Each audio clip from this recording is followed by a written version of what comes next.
Texas के first Baptist church के pulpit से यह है pathway to victory doctor Robert Jeffress के साथ। नमस्ते, मैं हूं रॉबर्ट जेफरस और पाथवे टू विक्ट्री में आपका फिर से स्वागत है। प्रकाशित वाक्य की पुस्तक बताती है कि कैसे परमेश्वर पाप और शैतान में खोई दुनिया को वापस पाते हैं, लेकिन सब कुछ स्वर्ग के सिंहासन कक्ष में गूंजते एक सवाल पर टिका है। इन अंतिम घटनाओं को शुरू करने के योग्य कौन है? आज मैं आपको दिखाऊंगा कि जब उत्तर प्रकट होता है तब सारी सृष्टि आराधना में क्यों झुक जाती है। पाथवे टू विक्ट्री के आज के अंक में मेरे संदेश का शीर्षक है मेमना योग्य है। आइए आरंभ करें।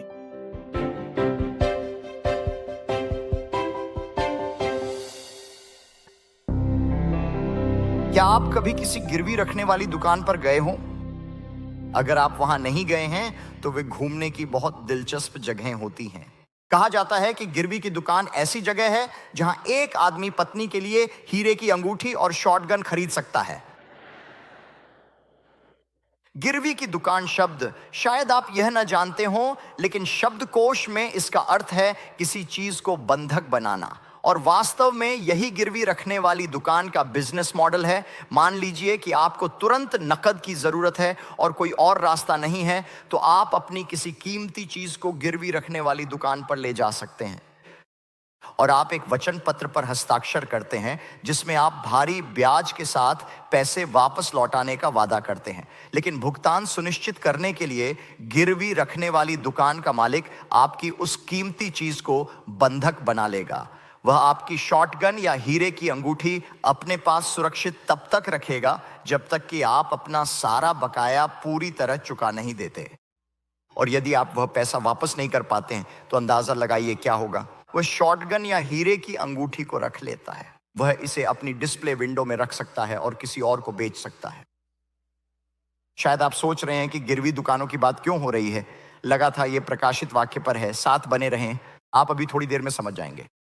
आप जानते हैं, गिरवी रखने वाली दुकान वास्तव में मानव जाति के साथ जो हुआ है उसका एक महान आध्यात्मिक उदाहरण है। अदन की वाटिका में आदम और हव्वा के पास बहुत मूल्यवान चीज थी, परमेश्वर के साथ एक सिद्ध रिश्ता। वे परमेश्वर द्वारा बनाई गई हर चीज के वारिस थे। वह एक आदर्श दुनिया थी, और फिर भी उन्होंने जो सिद्ध था अपनी सिद्ध स्थिति को लिया और उसे शैतान के झूठ के लिए गिरवी रख दिया। शैतान ने उन्हें इसी बड़े घातक झूठ से ललचाया कि तुम भी परमेश्वर के समान हो सकते हो, आप अपने स्वयं की सृष्टि के शासक हो सकते हैं। और उन्होंने अपने पास मौजूद मूल्यवान चीज को ऐसी चीज के बदले बदल दिया जो बिल्कुल ही बेकार थी, और इसी कारण वे हमेशा के लिए शैतान के बंधक बन गए। और न केवल आदम और हव्वा बल्कि पूरी मानव जाति, वास्तव में सारी सृष्टि अब उस दुष्ट गिरवी रखने वाली दुकान के मालिक शैतान के कब्जे में है। हम शैतान के उस कर्ज को चुकाने की कोशिश तो कर सकते हैं, लेकिन हम उसे कभी पूरी तरह नहीं चुका सकते। हम उसके गुलाम बन चुके हैं। पूरी मानव जाति को शैतान ने बंधक बना रखा है। लेकिन अच्छी खबर यह है कि भले ही हम कर्ज नहीं चुका सकते, लेकिन कोई है जो चुका सकता है। उनका नाम यीशु मसीह है। और जब वे क्रूस पर मरने और दुनिया के पापों को अपने ऊपर लेने के लिए आए, तो उन्होंने हमारी आध्यात्मिक स्वतंत्रता के लिए अंतिम कीमत पूरी चुकाई। और छुड़ाए जाने शब्द का यही वास्तविक अर्थ है। आप पवित्र शास्त्र में खोज सकते हैं। आपको पवित्र शास्त्र में गिरवी रखने वाली दुकानें नहीं मिलेंगी, लेकिन आपको छुटकारा जरूर मिलेगा। और यह ठीक वही विचार है। ग्रीक में रिडीम शब्द एक्स एगोराजो है, जिसका अर्थ है एगोरा एगोराजो। बाइबल के समय में एगोरा वह बाजार था जहां चीजें बेची जाती थीं।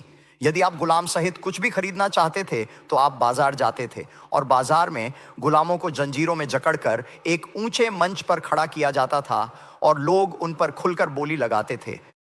पुरुष, महिलाएं, बच्चे गुलामी में, और गुलाम को एक मालिक से दूसरे मालिक को सौंप दिया जाता था जो उसकी कीमत चुकाने में सक्षम होता था।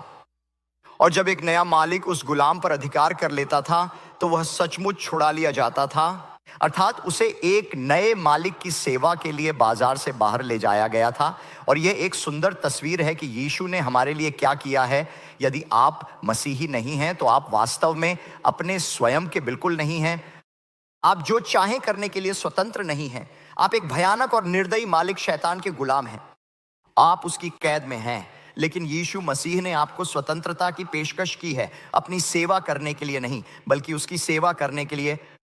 और जब आप यीशु पर अपने उद्धारकर्ता के रूप में भरोसा करते हैं तो आपके जीवन का अधिकार शैतान से प्रभु यीशु मसीह को सौंप दिया जाता है। और इसीलिए वचन के लेखक कहते हैं, आप अपने स्वयं के नहीं हैं, आपको एक कीमत चुकाकर खरीदा गया है।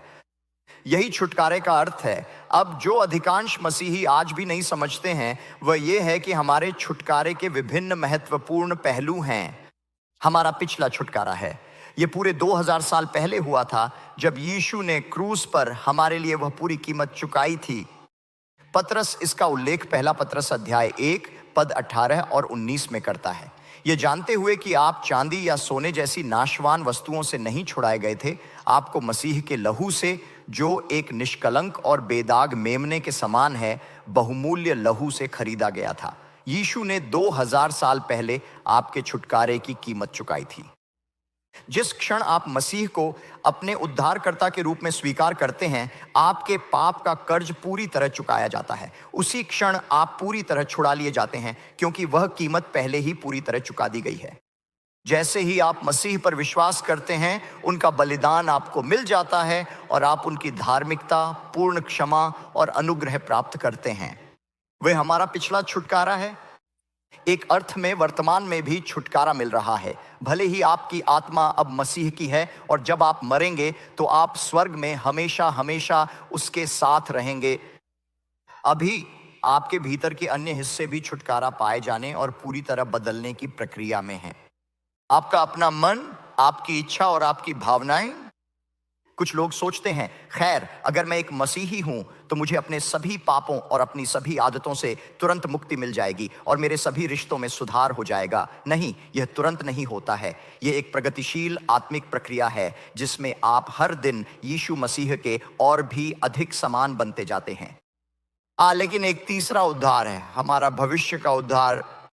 भले ही हमारी आत्माओं का उद्धार हो चुका है और हम एक नई सृष्टि बनने की प्रक्रिया में हैं, फिर भी हम अभी भी इन पुराने पाप से दूषित शरीरों को ढो रहे हैं और हम पाप से संक्रमित इस दुनिया में रहते हैं और हर दिन हमें पाप, दुख और टूटे हुए रिश्तों का सामना करना पड़ता है और हम लगातार उससे पूरी तरह बचना चाहते हैं।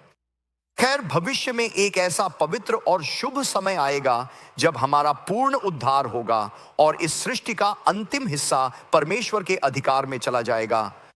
और आज हम इसी पर विचार कर रहे हैं, वे अंतिम घटनाएं जो हमारे भविष्य और अंतिम उद्धार की ओर ले जाएंगी। वह उद्धार जिसकी हम सभी लालसा करते हैं, वह दिन जिसके बारे में प्रकाशित वाक्य अध्याय 21 पद 4 कहता है, जिसमें न शोक होगा, न रोना, न मृत्यु और न ही पीड़ा होगी, क्योंकि पहली बातें बीत चुकी होंगी।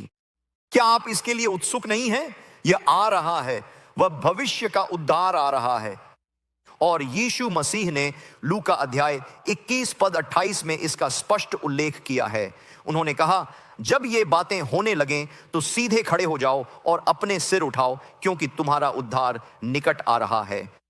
वह आने वाले महाक्लेश की घटनाओं के बारे में बात कर रहे थे और उन्होंने कहा, जब तुम राष्ट्रों को राष्ट्र के विरुद्ध युद्ध करते देखो, जब तुम महामारी देखो, जब तुम कष्ट और उत्पीड़न देखो, तो निराश बिल्कुल मत हो, अपने सिर उठाओ, क्योंकि ये सारी चीजें संकेत देती हैं कि अंत आ गया है और तुम्हारा उद्धार पूरा होगा। यदि आपके पास अपनी बाइबल है तो प्रकाशित वाक्य अध्याय 5 खोलें, क्योंकि हम उन घटनाओं को देख रहे हैं जो सृष्टि के अंतिम उद्धार में समाप्त होंगी। अध्याय 5 पद 1, और मैंने उसके दाहिने हाथ में जो सिंहासन पर बैठा था एक पुस्तक देखी, जो भीतर और पीछे लिखी हुई थी और 7 मोहरों से अच्छी तरह बंद थी। मैंने एक पुस्तक देखी। अब वह पुस्तक शब्द बिब्लियन है, पुस्तक। जब हम एक पुस्तक के बारे में सोचते हैं तो हम अलग अलग पन्नों के बारे में सोचते हैं जो बाईं ओर एक साथ बंधे होते हैं और सामने एक कवर और पीछे एक कवर होता है।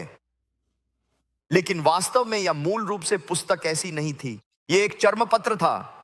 याद रखें, लोग किताबें पढ़ने से पहले चर्मपत्र पढ़ते थे। मैंने पुस्तक की सामग्री के बारे में हर तरह की अटकलें पढ़ी हैं, लेकिन मेरा मानना है कि यह पुस्तक यह है। इसे उद्धार की पुस्तक कहा जाता था। यह एक पुस्तक अर्थात एक चर्म पत्र है जो दिखाती है कि परमेश्वर द्वारा बनाया गया यह स्वर्ग मूल रूप से कैसे खो गया था और कैसे इसे शैतान के हाथों पूरी तरह गवा दिया गया था। और फिर पुस्तक में वे घटनाएं भी शामिल हैं जो इसके सही सही मालिक पिता परमेश्वर द्वारा इस सृष्टि की पुनः प्राप्ति की ओर ले जाएंगी। और मुझे लगता है कि जब आप परमेश्वर को 7 मुहरों वाला चर्मपत्र लिए हुए देखते हैं तो यह उन घटनाओं को दर्शाता है जो इस सृष्टि को इसके असली मालिक परमेश्वर को सौंपने के लिए होनी चाहिए। यह वही 7 मुहरों वाली पुस्तक है जिसे हम यहां आयत 1 में देख रहे हैं। अब आयत 2 में देखें, पुस्तक खोलने के लिए किसी की खोज। यूहन्ना कहता है, मैंने एक शक्तिशाली स्वर्गदूत को ऊंचे स्वर में पुकारते देखा, कौन इस पुस्तक को और इसकी मुहरें खोलने के योग्य है। आयत 3, और स्वर्ग में या पृथ्वी पर या पृथ्वी के नीचे कोई भी उस पुस्तक को खोलने या उसमें झांकने के योग्य न था। फिर यूहन्ना कहता है, मैं फूट फूट कर रोने लगा क्योंकि कोई भी उस पुस्तक को खोलने या उसमें देखने के योग्य नहीं पाया गया। यूहन्ना इस पुस्तक के मुहरबंद रहने पर क्यों रोने लगा होगा? याद रखें, यीशु ने कहा, यूहन्ना, मैं तुम्हें वह दिखाऊंगा जो होना जरूरी है। यदि दुनिया को शैतान के कब्जे से पूरी तरह छूटना है तो इन घटनाओं का होना आवश्यक है। और जब ऐसा लगा कि 7 मुहरों वाली पुस्तक को खोलने वाला कोई नहीं है तो लगा कि दुनिया शैतान के अधिकार में ही रहेगी। वह फूट फूट कर रोने लगा। लेकिन आयत 5 में ध्यान दें, यहूदा का सिंह और दाऊद की जड़। और उन प्राचीनों में से एक ने मुझसे कहा, आयत 5, रोना बंद करो। देखो, वह सिंह जो यहूदा के गोत्र से है, जो दाऊद की जड़ है, उसने विजय प्राप्त की है ताकि वह पुस्तक और उसकी 7 मुहरें खोल सके। जब वह यहूदा के गोत्र के सिंह दाऊद की जड़ की बात करता है तो वह किसकी ओर संकेत कर रहा है? आप अपने पुराने नियम से जानते हैं कि यह मसीह यीशु का संदर्भ है। लेकिन यूहन्ना ने जब देखा तो उसे कोई सिंह नहीं दिखा, इसके बजाय उसने कुछ बहुत ही अलग देखा।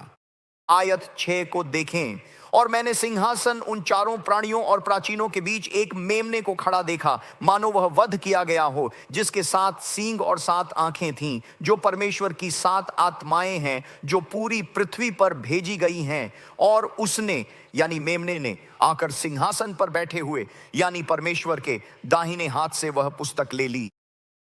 इस कोमल मेमने के बारे में ध्यान दें कि क्या कहा गया है। उसके सींग, आंखें और 7 आत्माएं हैं जो दर्शाती हैं कि यह कोई साधारण मेमना नहीं था। भले ही वह ऐसा लग रहा था मानो उसका वध किया गया हो। उसमें वध किए गए मेमने के निशान थे, उसके 7 सींग भी थे। बाइबल में सींग हमेशा शक्ति का प्रतीक होते हैं। यह यीशु की सर्वशक्तिमानता का संदर्भ है। वह सर्वशक्तिमान परमेश्वर है। 7 आंखें उसकी सर्वज्ञता दिखाती हैं। वह सब कुछ जानने वाला है। यहां एक मासूम मेमने का एक असामान्य चित्रण है जिसका वध किया गया था, लेकिन साथ ही एक शक्तिशाली मेमना, एक मेढ़ा, एक सिंह जो परमेश्वर की इच्छा पूरी करने के लिए तत्पर है। और उसने क्या किया? ध्यान दें कि उसने आयत 7 में क्या किया, और मेमने ने आकर सिंहासन पर बैठे परमेश्वर के दाहिने हाथ से पुस्तक ले ली। यह पूरी सृष्टि में अधिकार के एक महान ऐतिहासिक हस्तांतरण का प्रतीक है। जब परमेश्वर पिता इस पुस्तक को लेते हैं जिसमें अंत की घटनाएं लिखी हैं जो दुनिया के अंत और मसीह की वापसी का कारण बनेंगी, और वे अधिकार की इस पुस्तक को मेमने यीशु को पूरी तरह सौंप देते हैं। आप जानते हैं, जब भी सत्ता का कोई बड़ा हस्तांतरण होता है तो उसकी एक स्वाभाविक प्रतिक्रिया होती है। यह मैं जानता हूं एक साधारण उदाहरण है, लेकिन यदि आपने कभी किसी नए राष्ट्रपति का भव्य उद्घाटन देखा है तो उनके पद की शपथ लेने और सत्ता हस्तांतरित होने के बाद क्या होता है? 21 तोपों की सलामी दी जाती है और फिर हेल टू दी चीफ की धुन बजाई जाती है। यदि आप ग्रेट ब्रिटेन में हैं और किसी नए सम्राट या नई रानी को सत्ता हस्तांतरित होते देखते हैं तो लोग जयकार करते हैं, परमेश्वर राजा की रक्षा करे, परमेश्वर रानी की रक्षा करे। खैर, यह बिल्कुल इसी तरह सत्ता का हस्तांतरण है परमेश्वर पिता से परमेश्वर पुत्र को। आप जानते हैं, बहुत से लोग हैं जो कहते हैं कि उनके पास यीशु का यह विचार है, वह बस वही प्यारा सा छोटा मेमना है जो कभी किसी का न्याय नहीं करेगा। क्या आपने कभी सुना है, लोग अक्सर कहते हैं कि यीशु न्याय नहीं करते? यीशु पहली बार मेमने के रूप में आए पूरी दुनिया का न्याय करने के लिए? बिल्कुल नहीं। यूहन्ना 3 के अनुसार पुत्र दुनिया के न्याय के लिए नहीं बल्कि सबके उद्धार के लिए आया। पर दूसरी बार वे उस महान और शक्तिशाली शेर के रूप में वापस आएंगे जो अपना संपूर्ण अधिकार लेने आता है और राज्य स्थापित करेगा। वे दुनिया का न्याय करने आते हैं। वास्तव में प्रेरितों अध्याय 17 पद 31 में पौलुस ने कहा कि परमेश्वर ने एक दिन नियत किया है जब वह अपने नियुक्त व्यक्ति द्वारा दुनिया का न्याय करेगा और उसे मृतकों में से जिलाकर सभी मनुष्यों को प्रमाण दिया है। यीशु न्याय करने आ रहे हैं। 2 तीमुथियुस अध्याय 4 पद 1 के अनुसार मसीह जीवितों और मृतकों का न्याय करने आ रहे हैं। यह परमेश्वर पिता से मेमने यीशु को सारी सामर्थ का महान हस्तांतरण है। और ध्यान दें कि स्वर्ग में क्या होता है। यूहन्ना के रोने की जगह परमेश्वर की सारी सृष्टि की अद्भुत और निरंतर आराधना ले लेती है। और वह कौन है जो महान मेमने यीशु की आराधना कर रहा है? सबसे पहले यह जीवित प्राणियों द्वारा आराधना है। कलीसिया में वे 4 जीवित प्राणी जो छुड़ाए गए हैं। पद 8 को देखें। और जब उसने पुस्तक ले ली, यीशु ने पुस्तक ले ली, तो वे 4 जीवित प्राणी और 24 प्राचीन यानी कलीसिया जो छुड़ाए गए हैं मेमने के सामने गिर पड़े और हर एक के हाथ में एक वीणा और धूप से भरे सोने के कटोरे थे जो पवित्र लोगों की प्रार्थनाएं हैं। और फिर यह कहता है और उन्होंने एक नया गीत गाया। उस समय उन्होंने एक नया गीत गाया, ऐसा गीत जो पहले कभी नहीं गाया गया था। क्यों? क्योंकि यह गीत उस चीज का प्रतिनिधित्व करता है जो सृष्टि के बाद से कभी नहीं हुई है। और वह है यह दुनिया, यह सृष्टि पूरी तरह से परमेश्वर के अधिकार में और पाप को हमेशा के लिए मिटा दिया गया है। वे कहेंगे तू इस पुस्तक को लेने और मुहरें खोलने के योग्य है क्योंकि तूने अपने लहू से हर जाति और राष्ट्र के लोगों को परमेश्वर के लिए खरीद लिया है। तूने उन्हें हमारे परमेश्वर के लिए एक राज्य और याजक बनाया है और वे पृथ्वी पर राज्य करेंगे।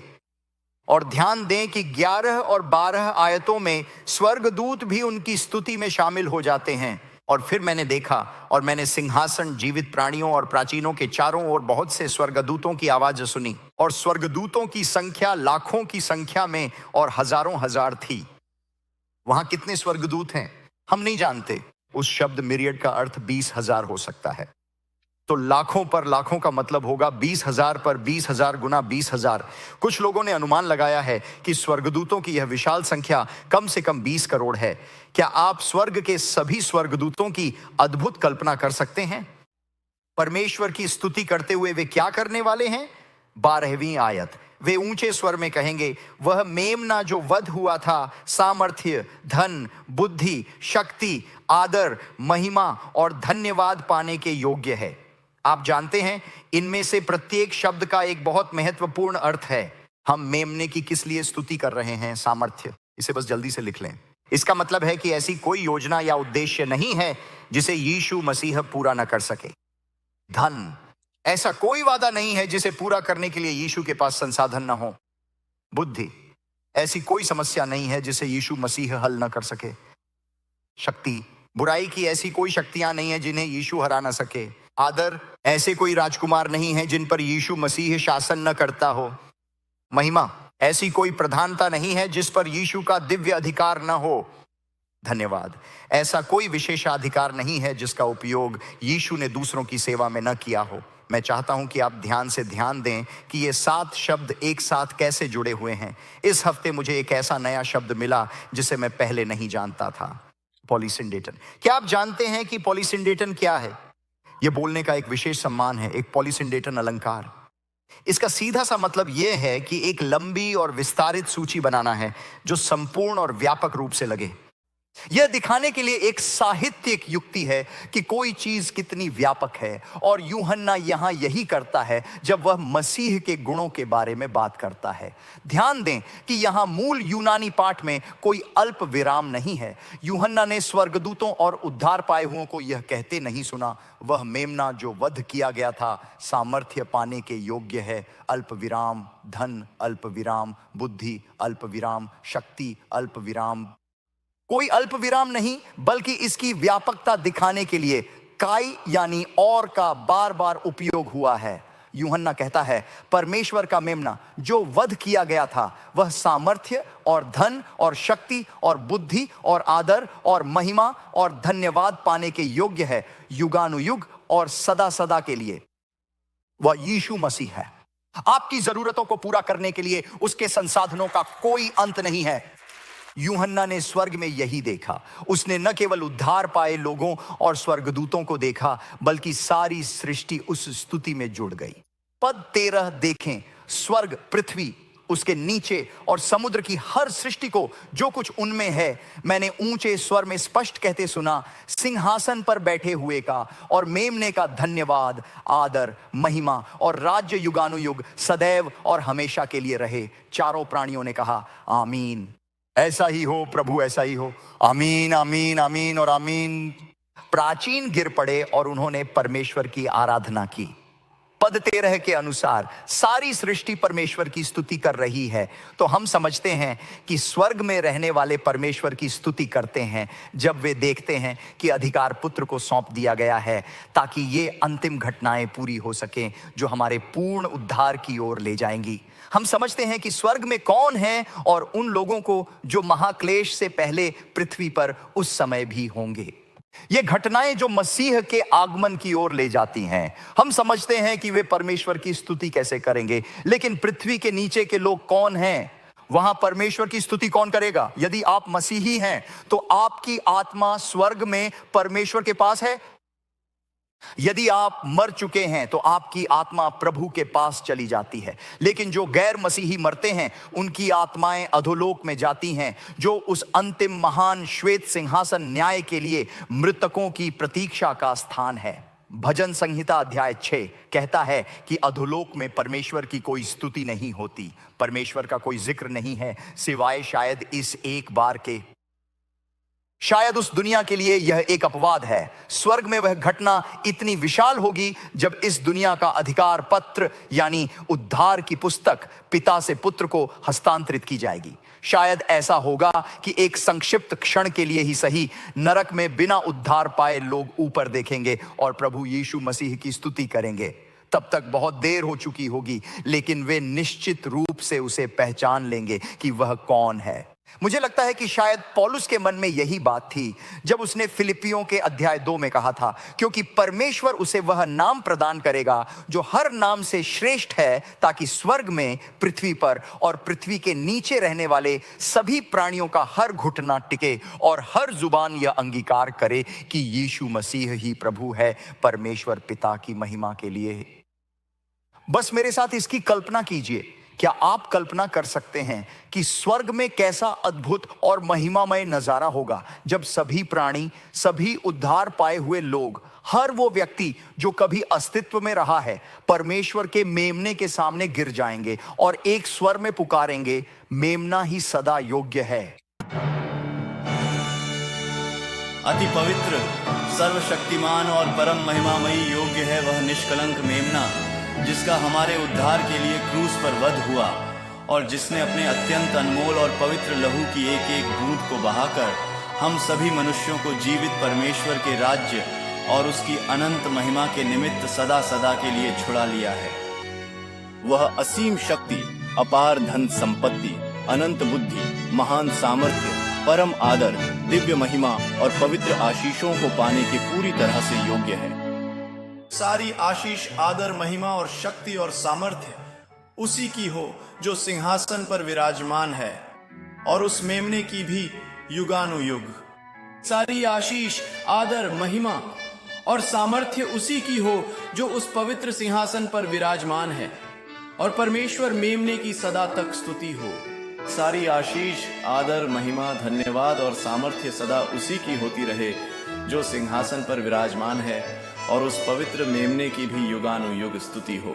सारी आशीष, समस्त आदर, अनंत महिमा और सर्वशक्तिमान सामर्थ्य सदैव उसी की हो जो स्वर्ग के उस ऊंचे और प्रतापी सिंहासन पर सदा विराजमान रहता है, और उस पवित्र निष्कलंक मेमने की भी युगानुयुग स्तुति होती रहे। हृदय की गहराई से आमीन, आमीन, आमीन, आमीन,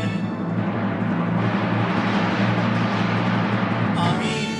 हम इस प्रार्थना को स्वीकार करते हैं। हे ईश्वर, आपकी महिमा अपार है। हमारी विनती है कि आपकी कृपा हम पर बनी रहे और सत्य की जीत हो। आमीन आमीन आमीन।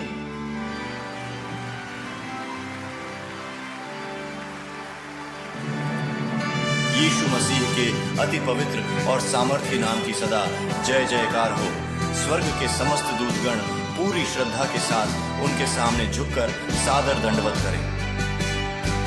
उस अत्यंत भव्य, दिव्य और अतुलनीय राजसी मुकुट को पूरे सम्मान के साथ यहाँ लेकर आओ और पूरी विनम्रता और अटूट विश्वास के साथ उसे इस पूरे ब्रह्मांड और समस्त सृष्टि के सामने परम अधिपति और एकमात्र प्रभु के रूप में ससम्मान और गौरव के साथ घोषित कर दो।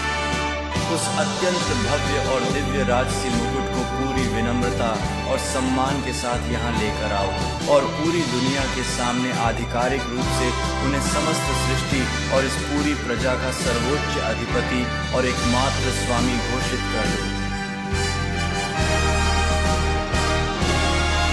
मेरी यह हार्दिक अभिलाषा है कि काश हम भी उस अत्यंत पवित्र और दिव्य जनसमूह के साथ मिलकर पूरी श्रद्धा के साथ उसके पावन चरणों में नतमस्तक होकर गिर सकें।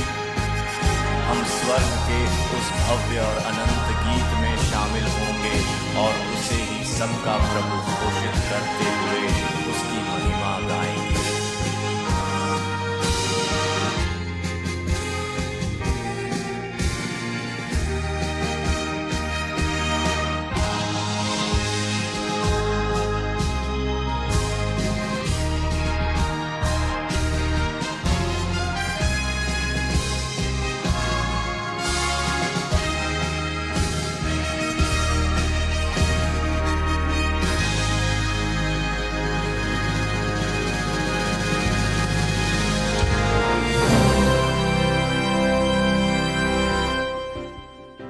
एक दिन हम सभी यीशु मसीह के सामने खड़े होंगे। तो जब आप वहां होंगे, क्या आप अपने उस उद्धारकर्ता के सामने खड़े होंगे जिसने आपके पाप माफ किए, या अपने अनंत न्यायाधीश के सामने? अगर आप फैसले के लिए मृत्यु का इंतजार करते हैं तो वास्तव में बहुत देर हो जाएगी। अगली बार हम पर्दे के पीछे के आध्यात्मिक युद्ध को देखेंगे जो महाक्लेश के दूसरे भाग की व्याख्या करेगा। हमारी श्रृंखला फाइनल कॉन्क्वेस्ट में आगे क्या होगा, इसकी झलक के लिए जरूर बने रहें। यदि शैतान आपको मसीह पर उद्धारकर्ता के रूप में विश्वास करने से रोककर अनंत जीवन से वंचित नहीं कर सकता, तो वह आपके सपनों को नष्ट करने की कोशिश करेगा। वह आपके रिश्तों को तोड़ने का प्रयास करेगा। वह इस पृथ्वी पर परमेश्वर के लिए आपके प्रभाव को नष्ट करने का प्रयास करेगा। वह आपकी खुशी को नष्ट करने की कोशिश करेगा। वह आपके लिए महत्वपूर्ण हर अच्छी चीज को नष्ट करना चाहता है और उसके पास उस विनाश को अंजाम देने की योजना है। अपना DVR सेट करें और अगली बार संदेश slaying the great red dragon के लिए हमारे साथ जुड़ें, यहाँ पाथवे टू विक्ट्री पर।